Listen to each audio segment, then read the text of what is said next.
So like I said in earlier videos, this is the Career Center floor packed with students and people you talk to, blah, blah, blah. Anyway, I'm not going to repeat everything I've said. But I would go into each booth and I would talk to everybody. And as soon as I walked out of the booth, I'd take some notes. I'd take a lot of notes. I have pages and pages of notes taken on my phone because after I talked to somebody at a company, I'd learn their names. I'd write down their names, and I'd also write down what they were interested in seeing my students do. There were a lot of common trends amongst all the comments from everybody I talked to in all the booths. And then there's some very specific things from some people. So I'm not going to give away all the companies that said various things. I want to maintain some confidentiality, but the general stuff I can definitely give you. So I'm going to read that here from my phone, read some of those notes here. And this is going to sound random because this is just kind of random notes I took as I was talking to people. Be committed to everyone's career, not just yours. Contagious drive and passion bleeds into everybody else. That's super important. Tangible goals, transparency. Let's see here. Oh, here's a note I took.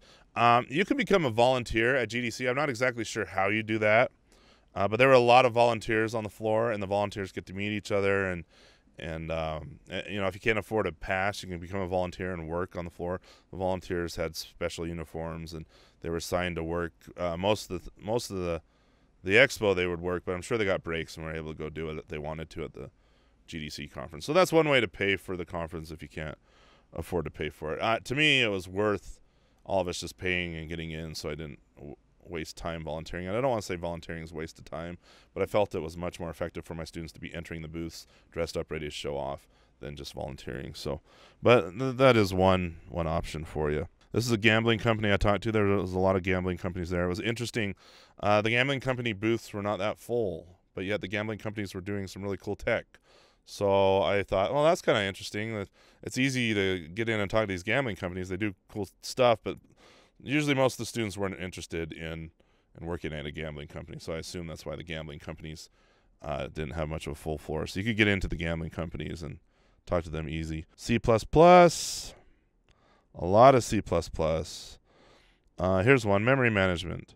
This person wants a rock star memory management person. You don't run out of memory on a PC. You need to stream your IO reads, especially audio. So how do you deal with running out of memory on a mobile device?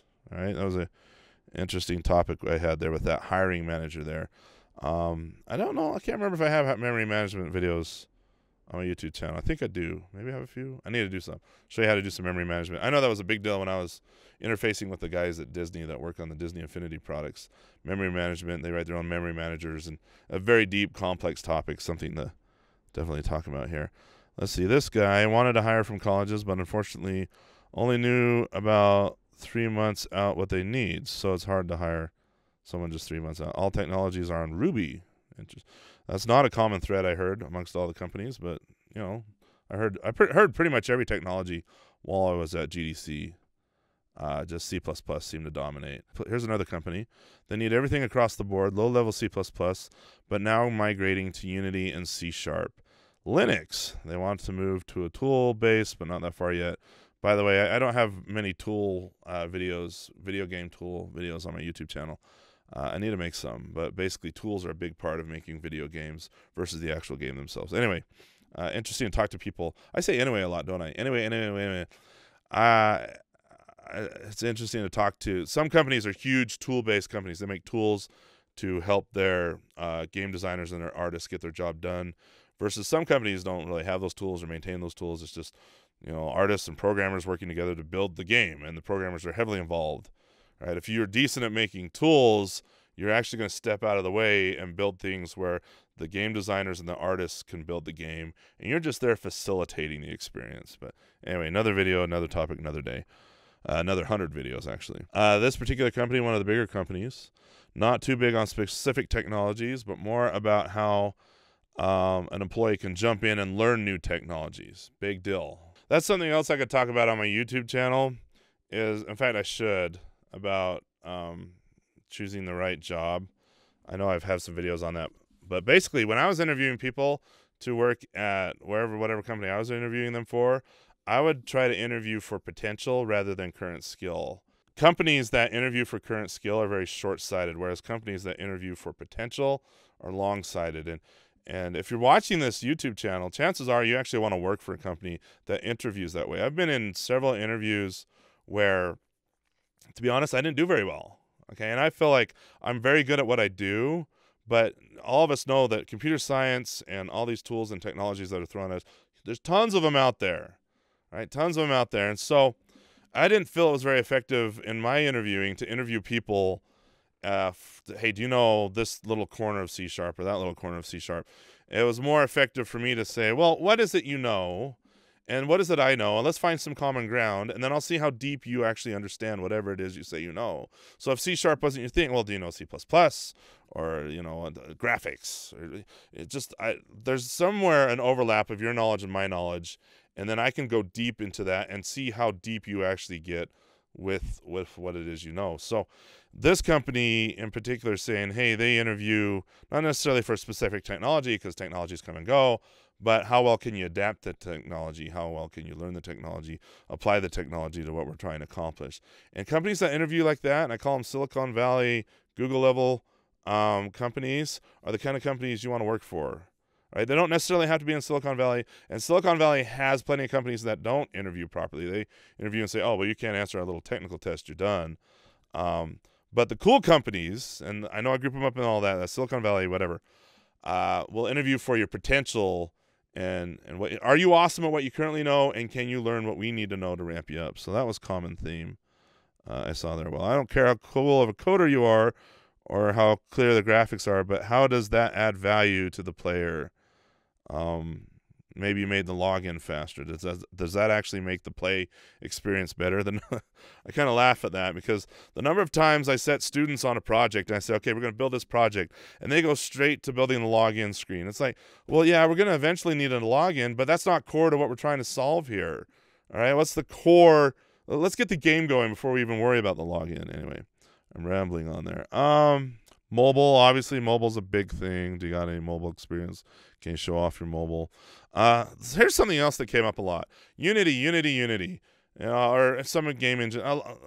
One place told me we can get all these Unity hackers, but we can't get true computer scientists.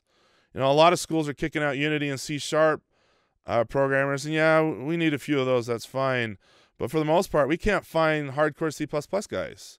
Right? We're in the middle of Silicon Valley here, and we can't find C++. I heard one of the bigger companies told me that straight when I was talking to him over the phone, not at GDC. I thought that was interesting, because that's core to everything I teach at the University of Utah, and core to everything I taught when I was at Newmont University was C++. And so that was a big relief to a lot of people. Oh, finally, a school that's still teaching C++. And not only was I teaching C++, I was teaching the hardcore game-worthy C++ stuff, the stuff you'd see in that game engine programming playlist. And in the graphics playlist, and there's still a lot more to do there for sure. Here's one big company. I know you'd recognize the name if I said it, but I'm not going to say it. They said they didn't have enough senior people to support enough interns. Okay, they wanted more interns. You guys coming out of college that are young and spry and energetic and full of ideas, those companies are dying for you. But obviously, you need some senior people to guide you and help you along the way. This company didn't have them. Thought it was kind of interesting. Oh, here's one, and I know you'd recognize the name if I gave you the name. Again, sorry, I'm just not giving out the names. They told me, this is in 2014, they said flat out, we don't hire students, which made me scratch my head. I'm like, why are you on the GDC floor that 95% of the people here are students? Why are you here? You're not going to find what it is you want. We don't hire students. You just can't take them straight out of school. They're not experienced enough, blah, blah, blah, blah. And then the next year I went, 2015, this same company was like, oh, we're dying for students. We need students. We need so many interns. It's so funny how fast they change their tune like that. And I said, well, last year you guys said you weren't hiring. I know, but we're growing so fast and we can't find the help. We need students. I'm like, that's kind of funny. I went to this talk, and I'll actually give you the name of this guy. His name's Warren Spector, well-respected in the industry, game designer guy, teaching now, but definitely has the street creds. And he gave an awesome talk, and some of the things he said there is, if you want to get in industry, go to school. I was just so happy about that. I'm like, yeah, go to school. But some other things he said. If you want to be a programmer, be the best of the best of the best, and specialize in what kind of programming you want to specialize in. Every student needs to specialize. This was interesting. I like this part. Don't neglect the liberal arts and soft sciences. You need to bring something new to the table besides game. Oh, and here's something he stressed huge, which is a major issue in our industry in computer science. Camera's a little high. Let's bring the camera a little low. Computer science, software engineering in general. Oral and written communication skills. You can't be an introvert. I mean, yeah, there's plenty of introverts in the industry, and they do just fine. But if you really want to excel and get places, your written communication skill and your oral communication skills. Stand up and speak in front of people as much and as often as possible as you can. Exercise that talent. Grow that talent inside of you. And by the way, writing is a skill. I did a lot of work with Bruce Eckel. If you look up Bruce Eckel on Google or Amazon, several big published books. And I learned so many writing skills from Bruce Eckel. Big deal. I didn't realize how crummy of a writer I was, and I had written tons of stuff until I worked with Bruce. And Bruce just beat me up and slaughtered me and helped me with the written skills. So big deal. You want to break into industry? You make sure you can speak clearly and speak well, and you can write clearly and write well. Oh, I can't stress that enough. I can't stress that enough. Here's another big company. This is just the HR person. They said, we want resume booklets and portfolios, even for the programmers. Go figure, I already said that. This one's Microsoft. I'll give you that name because there's not too many specifics here. But I remember when I talked to Microsoft, again, they want to see portfolios, shader portfolios. They were looking for graphics programmers. Portfolios, online portfolios, can we quickly see it, digest it quickly. SpaceX, have a good functional programming blog. Where's your GitHub? Is your code on GitHub? Can I look at it? C++, C++, C#. Here's another big company. I know you'd recognize the name. Students need to build a game engine from the ground up. All right. Now, I didn't hear that very often, but this particular company was like, they need to build a game engine from the ground up. Then they need to trade engines with each other, and they need to work on each other's code and work on someone else's crummy engine or maybe someone's good engine, learn from each other. And so, yeah, it'd be cool to build a game engine from the ground up, but that's a hefty undertaking. I didn't hear that too much, but it definitely helps for sure. Here's SpaceX again.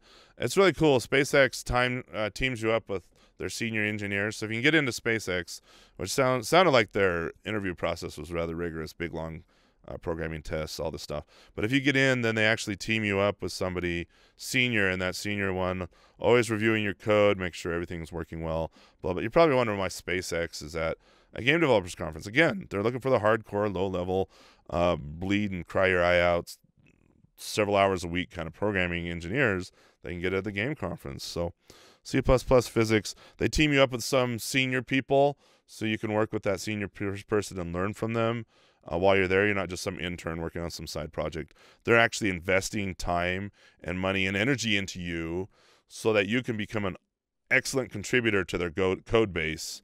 And once a company finds a good person like that, even rockstar companies, they will do everything in their power to keep that person there, to help you feel like you're growing, to help you feel like you're enjoying your job, the perks are good, that sort of thing. So definitely a big deal. This video is getting kind of long. Let me see if I can find more. Low-level C++. This is some advice I got at the GDC party, actually.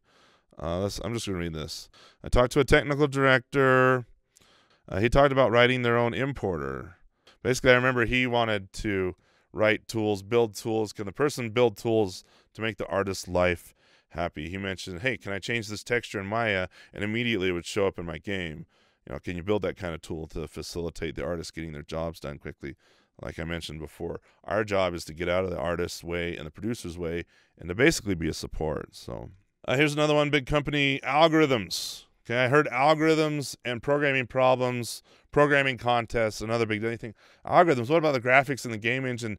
But you think about it, we have to squeeze so much power out of these simple little mobile devices or your consoles. They're not nearly as powerful as our desktop computers. And to suck all that power out of these machines, we have to be elite programmers. And it all comes back to the algorithms, low-level coding, high-level, of course, is important too. But basically, can you solve problems, programming problems? They also mentioned topcoder.com, a lot of programming problems there. Go practice on Topcoder. I heard a very similar thread through most of the booths there. Are they good at solving problems? How well are they solving at algorithms? Okay, that's not just for business apps and Google, Silicon Valley level companies. That's for the game industry. They want to know if you have those skills, if you can solve those problems can you apply that in games as well. So anyway, long video, kind of a random video with a bunch of random notes, but and that's not even all the notes. I'm going to stop there though. If you can get to GDC, take notes, make friends, grab contacts cards, follow up with the people, break into industry, do the best you can, go find that dream job. Okay, you're probably going to have to start at the bottom and work your way up. That's fine. But the key is get inside the door and then learn as much as you can from these people on the floor, because there's so much learning and knowledge to share around and be passionate about. And it also gives you a feel for what it's like to be in Silicon Valley or game companies just in general, because a lot of people are very passionate and excited about what they're working on, versus if you go to another job that's just 9 to 5, it's like, all right, let's get the project done. No! All right, I love working with passionate people, and that's why it's fun to work at my current company and to go to these game conferences. The passion and love's there. I hope Game Developers Conference, if you go, is successful for you. If you don't go, you can still apply a lot of this stuff online by meeting people online. It's just not nearly as effective as having Sony here and Nike here and whatever cool company you want. They're pretty much all there. So go, have fun, learn lots, make friends.